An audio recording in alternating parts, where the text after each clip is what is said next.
carried. With that, I'd like to introduce Dave Bowman, our speaker today. Hi, everybody. Good morning. Good morning. Gene suggested a few topics, so I'll cover those. If there's areas that you're not finding interesting or anything like that, go ahead and feel free to change the subject and we'll move on to something else. There was some questions, I guess. I hear that you're getting lots of calls from appraisers inquiring about the properties that you've sold. Is that kind of getting pestered by that? I think that's two things. The appraisal and the appraisers are coming under a lot of scrutiny these days. Gene can probably, do you have any idea what percentage of appraisals you have done that require a second appraisal? 20%? 20%, okay. I mean, everything's getting, if there's not a second appraisal, there's reviews, desk reviews, field reviews. They're going back to 2004 and doing retro reviews on these appraisals. So anything I do today could be reviewed in 2020 based off of what's happening now. So I think it's that. The second big thing too is what's called the Uniform Appraisal Data Set. That's Fannie Mae, Freddie Mac, and FHA. When appraisal is now written, there are about 70 fields that are written in code. So probably the easiest example is condition. There's a condition rating of C1 to C6. C1 would be a new home. C6 would be something comparable to a tear down.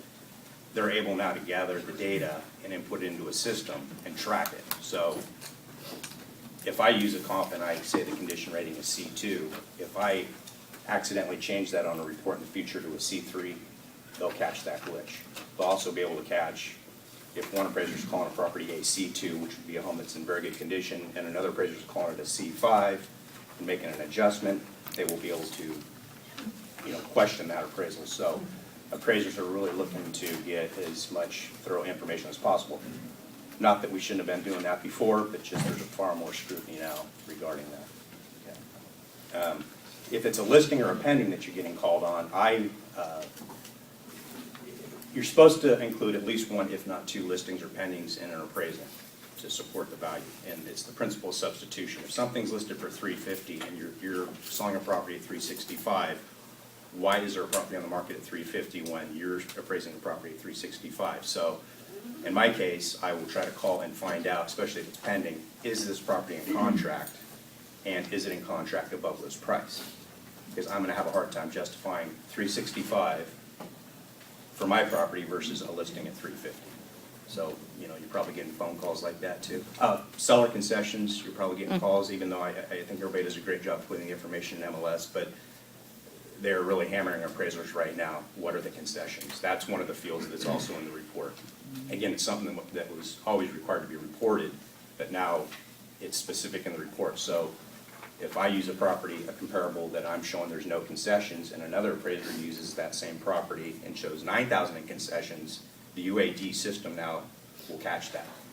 So determine if you're going to if a property sells and there's a 3% credit, it's not a mechanical figure. You can make no adjustment, you can make a 3% adjustment, you can make something in between. The idea is that the appraiser is supposed to try to determine what would that property have sold for without the credit. In other words, did the credit affect the sale price? Some appraisers I hear are making adjustments. I typically, some short sales do sell fairly close to market value. A lot of them do sell well below because of, I think, the difficulty in the process. So oftentimes they're the lower end of the range. And in my case, that's what I'll explain. I'll say, this one's 5–10% lower because it was a short sale, or it is a short sale. Same thing with the listings. When I said before, 365, 350, sometimes I'll make the comment that, okay, it's a little bit below my justed value, but it is a short sale. Stability was probably the first issue, and as far as the prices, most appraisals up until whatever the time period was were probably showing a decline. Now, then it was stable, and now I see what you're saying. I think the issue though with it, as far as appreciation, if we start, what percentage of appreciation on an annual basis or percentage basis, I think it's going to be very difficult to get it past appraisers, reviewers, underwriters, lenders. If we're talking about, if you're having a 2% appreciation a month, you're talking 24% a year. Yeah. They're not going to want to see 24% annual appreciation, I don't think.